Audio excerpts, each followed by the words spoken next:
Good afternoon everyone. मैं भंवरलाल गहन, government girls college Kherwara, assistant professor in chemistry. Government girls college Kherwara के YouTube channel में आपका सबका स्वागत है। लास्ट वीडियो में अपन ने वीबीटी के बारे में चर्चा की थी और वीबीटी में अपन ने ये देखा था कि किस प्रकार से जो एटम्स होते हैं उनमें सिग्मा बॉन्ड और पाई बॉन्ड का निर्माण होता है। और इसी कड़ी में आप आगे देखते हैं कि जो कोऑर्डिनेशन कंपाउंड होते हैं उसमें एक विशेष प्रकार के बॉन्डिंग होते हैं जिसको अपन कोऑर्डिनेशन बॉन्ड कहते हैं। और कोऑर्डिनेशन बॉन्ड में अपने को जो अपना जो सिलेबस है उसमें अपन आगे वीबीटी की बेसिक चीज़ों के बाद में आगे अपन कोऑर्डिनेशन कंपाउंड की वीबीटी अपन देखते हैं, तो इसलिए अपन को कोऑर्डिनेशन कंपाउंड देखना ज़रूरी है। ठीक है, तो अपन चर्चा करते हैं। Complex compounds are a special class of compounds in which the metal atoms or ions are bound to a number of anions or neutral molecules. In modern terminology these compounds are called coordination compounds. Coordination compounds or complex compounds are a type of addition compounds. Then next, on the basis of nature, addition और molecules compounds are divided into two categories। कि अपन जो compounds होते हैं coordination compound या फिर complex compound को अपन two categories में divide करते हैं। एक में जिसे अपन डबल साल्ट की बात करते हैं और दूसरे में कोऑर्डिनेशन कंपाउंड की बात करते हैं। तो डबल साल्ट की अपन बात करते हैं कि डबल साल्ट होते हैं ये एक तो सॉलिड स्टेट में एग्जिस्ट होते हैं। इसी तरह से इसके अपन डिफरेंस की बात करें कोऑर्डिनेशन कंपाउंड में, ये क्या होता है सॉलिड स्टेट में भी एग्जिस्ट होते हैं और सॉल्यूशन स्टेट में भी एग्जिस्ट होते हैं। दूसरी अपन बात करें कि डबल साल्ट होते हैं ये अपने जो डिजोल्व स्टेट होती है उसमें अपनी आइडेंटिफिकेशन खो देते हैं, और जबकि जो कोऑर्डिनेशन कंपाउंड होते हैं ये अपनी आइडेंटिफिकेशन नहीं होते हैं। और तीसरे अपन बात करते हैं कि डबल साल्ट की इनकी जो प्रॉपर्टीज होती है वो इनके आयनों के मतलब सेम होती है, और बाकी इनकी जो प्रॉपर्टीज होते हैं वो इन आयनों की सेम नहीं होती है। और जो चौथा अपन बात करें कि in double salt the metal atoms ion exhibit normally valency. और इसमें क्या होता है कि in coordination compound the number negative ions or molecules surrounded the central metal is beyond is normal valencies. ठीक है, तो सीधा सा कहने का मतलब होता है कि जो डबल साल्ट होते हैं वो क्या होते हैं कि सॉलिड स्टेट में एग्जिस्ट करते हैं।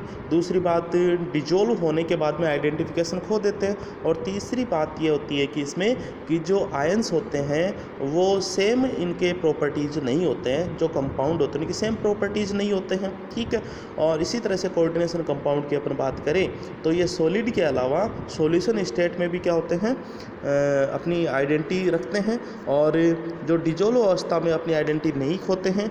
और इनमें जो आयंस होते हैं और आयंस का जो प्रॉपर्टीज होते हैं और कंपाउंड की प्रॉपर्टीज क्या होती है सेम होती है। देन अपन ने बात की थी कि डबल साल्ट के एग्जांपल की अपन बात करते हैं, तो जैसे ये अपना एलम है K2SO4 Al2SO4 का होल थ्राइस और 24H2O। इसमें क्या अपन इनका टेस्ट करते हैं तो इनके टेस्ट में अपने को देखने को मिलता है कि इसमें तीनों आयनों का टेस्ट अपने को देखने को मिलता है, जैसे पोटेशियम का, एल्यूमिनियम का और सल्फेट का। और in the other hands the coordination compounds are molecular compounds that retain their identity even when dissolve in water. Example की अपन बात करते हैं तो पोटेशियम फेरोसाइनेट होता है K4FeCN6 होता है ये पोटेशियम का। और अपन बात करें पोटेशियम का तो ये टेस्ट देता है कि जो एक पॉजिटिव है एक कैटाइंस है, जबकि एनाइंस की बात करें तो इसमें Fe+2 है और साइनाइड -1 है, इनके टेस्ट ये नहीं देते हैं। Complex compounds, complex that have complex ion are called complex compound, as the central metal ion in the complex ion forms diactive coordination covalent bonds with the species surrounding it. Complex ion are also known as coordinate ions and hence corresponding compounds are known as coordinated compound। तो सीधा सा कहने का मतलब ये होता है कि जो मेटल होते हैं और लिगेंड होते हैं इन दोनों के बीच में या तो मेटल के द्वारा इलेक्ट्रॉन डोनेट होंगे या फिर मेटल के द्वारा इलेक्ट्रॉन का एक्सेप्ट होगा। तो इसमें जो बॉन्ड बनने के दौरान जो दो इलेक्ट्रॉन होते हैं वो दोनों एक ही स्पीसीज से या तो डोनेट किए जाते हैं या एक्सेप्ट किए जाते हैं। तो इस प्रकार से जो इलेक्ट्रॉन कि जो ये प्रोसेस है इसमें जो बॉन्ड का निर्माण होता है उसको अपन कोऑर्डिनेशन बॉन्ड बोलते हैं, और जिस भी कॉम्प्लेक्स में कोऑर्डिनेशन बॉन्ड बनते हैं उस कंपाउंड को अपन कोऑर्डिनेशन कंपाउंड्स कहते हैं। वर्नर्स थ्योरी, दो Alfred Werner Swiss chemistry put on theory to explain the formation of complex compounds. It was the first successful explanation, become famous as the coordination theory of complex compound which is known as Werner's theory। कि सबसे पहले जो successful theory थी वो Werner's theory थी, और यह theory जो कोऑर्डिनेशन कंपाउंड होते हैं उनको एक्सप्लेनेशन करने के लिए वर्नर्स ने दी थी। कोऑर्डिनेशन थ्योरी के जो पोस्टुलेट होते हैं उनकी अपन चर्चा करते हैं। तो इसने यह बताया था कि मैं आपको सीधी सी बातों में सिंपल में बता दूं पहले कि the central metal ion in a coordination compound exhibit two type of valencies, primary valency and secondary valency.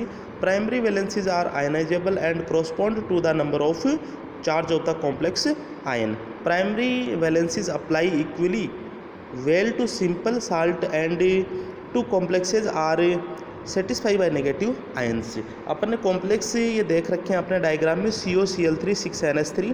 इसमें जो CO और इसमें 6 लिगेंड है वो अमोनिया के जो न्यूट्रल लिगेंड है, और बाकी के इसमें Cl3 है।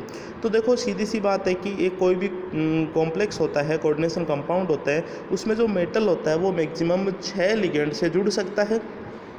अपन एक्सेप्शनल केस की बात करें तो उनमें ज़्यादा भी होते हैं, ठीक है। तो इसमें 6 लिगेंड से जुड़ सकता है, तो बाकी के जो Cl होंगे वो 3 होंगे, और जो कोऑर्डिनेशन नंबर अपने को प्राप्त होगा वो होगा +3। तो इस तरह से अपने को प्राइमरी वैलेंसी +3 अपने को प्राप्त होती है।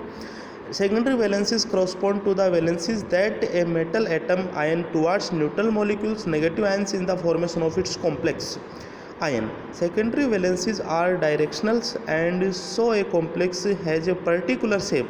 The number and arrangement of ligand in a space determines the stereochemistry of the complex.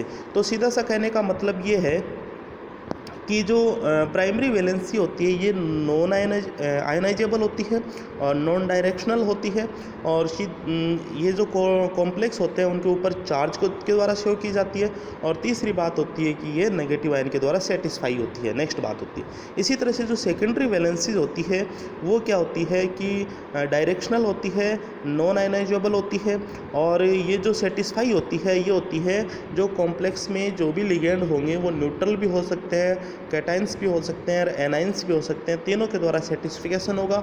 और चौथी इसकी मोस्ट इम्पोर्टेंट बात यह है कि ये जो कॉम्प्लेक्स की स्टीरियो के बारे में पता करता है, मतलब जो लिगेंड का अरेंजमेंट के बारे में पता करता है, लिगेंड की संख्या के बारे में पता करता है, तो ये क्या होती है डायरेक्शनल होती है।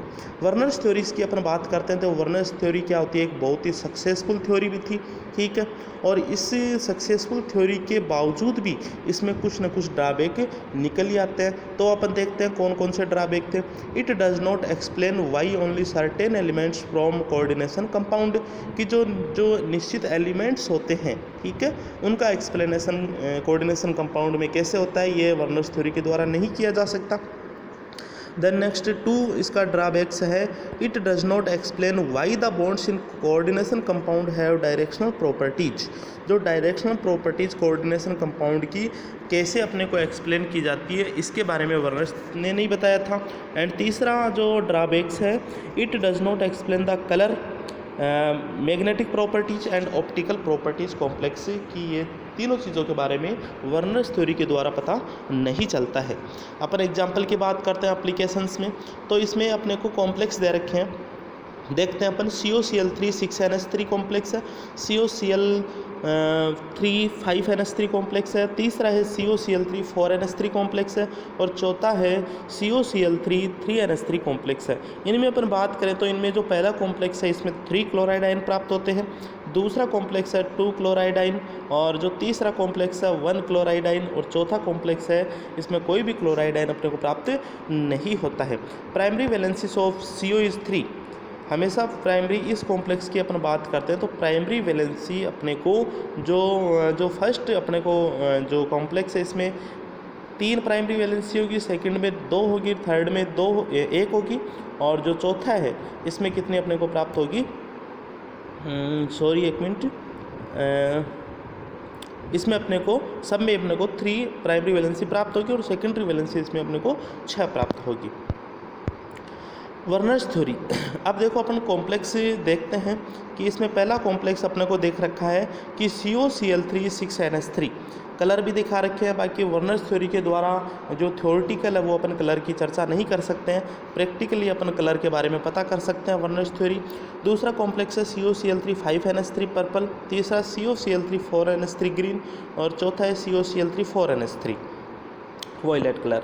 तो इसमें जो पहला कॉम्प्लेक्स है इसमें क्या होते हैं कि टोटल आयंस होते हैं ये होते हैं अपने को 4 प्राप्त होते हैं, दूसरे कॉम्प्लेक्स में 3 होते हैं, तीसरे में 2 होते हैं और चौथे में कितने होते हैं अपने को 2 प्राप्त होते हैं। फ्री Cl आयंस पर फॉर्मूला यूनिट तो इसमें 2 3 1 और चौथे में अपने को प्राप्त होता है वो भी अपने को 1 प्राप्त होता है। देखो चौथा और तीसरा इसमें क्या है कि बाई मिस्टेक 1 ही लिखा हुआ है, हालांकि दोनों का अपन सिस ट्रांस रूप देखेंगे इसलिए अपने को दोनों 1 में ही लिख रखे हैं, ठीक है। तो क्लोराइड आयनों की संख्या अपन ने बता दी कि 3 2 1 1 होंगी और इसका जो मॉडर्न फार्मूला है वो अपन देख सकते हैं कि इसको किस प्रकार से मेंटेन कर सकते हैं। तो सबसे पहले अपने को ये देखना है कि मेटल के जो लिगेंड देखेंगे और लिगेंड में भी पहले जो न्यूट्रल लिगेंड होंगे वो अपने को मेटल से कनेक्ट करने हैं। तो पहले में देखो CO6NH3 अमोनिया के 6 लिगेंड अपने कनेक्ट कर दिए और 6 से ज़्यादा अपने को करने नहीं है, तो क्लोराइड बाकी बाहर बचे वो अपन कोऑर्डिनेशन स्पेयर के बाहर अपन रख देंगे। दूसरा वाला देखो CONH3 5, इसमें 5 ही अमोनिया के लिगेंड थे तो इसमें 6 कंप्लीट करने हैं, तो एक क्लोराइड आयन कोऑर्डिनेशन स्पेयर में रख देंगे, बाकी के 2 क्लोराइड आयन है वो कोऑर्डिनेशन स्पेयर के बाहर रख देंगे। तीसरा अपन बात करें जिसमें CONH3 के 4 लिगेंड है तो अपने को 2 लिगेंड और चाहिए जो लिगेंड की सेटिस्फिकेशन है या फिर जो सेकेंडरी वैलेंसी के सेटिस्फिकेशन है जो मतलब ऑलवेज 6 होती है सेकेंडरी वैलेंसी। तो इसमें 2 क्लोराइड अपन ने कोऑर्डिनेशन स्पेयर के अंदर कर दिए, बाकी का 1 क्लोराइड आयन है वो कोऑर्डिनेशन स्पेयर के बाहर अपने रख दिया। इसी तरह से इसका सिस रूप बना देंगे, उसमें भी क्या है कि 2 क्लोराइड आयन अपने अंदर रख दिए और 1 क्लोराइड अपन ने बाहर रख दिया। तो इसका एप्लीकेशन सीधा सा ये कहता है कि अपन टोटल नंबर ऑफ आयंस की कैलकुलेट कर सकते हैं, total number of chloride ion calculate कर सकते हैं, total number of PPT calculate कर सकते हैं। और इसके अलावा कि अपने जो कोलराउस का नियम है इलेक्ट्रोकेमिस्ट्री में हम अंदर थोड़ा सा जाए तो जो विद्युत अपघटे है, विद्युत अपघटे में जो आयंस की संख्या होती है या फिर अपन बात करें कि कंसंट्रेशन, ठीक है, जो कंसंट्रेशन है वो भी अपन कैलकुलेट कर सकते हैं कि कौन सा जो कोऑर्डिनेशन कंपाउंड है वो उनकी कंसंट्रेशन ज़्यादा होगी और कौन से कोऑर्डिनेशन कंपाउंड की कंसंट्रेशन कम होगी। और ये सारी चीज़ें अपन जो वर्नर्स थ्योरी के द्वारा अपन पता कर सकते हैं, क्योंकि वर्नर्स थ्योरी में अपने को प्राइमरी और सेकेंडरी वैलेंसी का पता चल सकता है और प्राइमरी और सेकेंडरी वैलेंसी में अपने को मेटल के ऊपर चार्ज और टोटल नंबर ऑफ आयन की संख्या के बारे में पता चलता है। और नेक्स्ट अपन वर्नर्स थ्योरी के बाद में अपन नेक्स्ट चर्चा अपन अगले वीडियो में करेंगे। Thank you so much.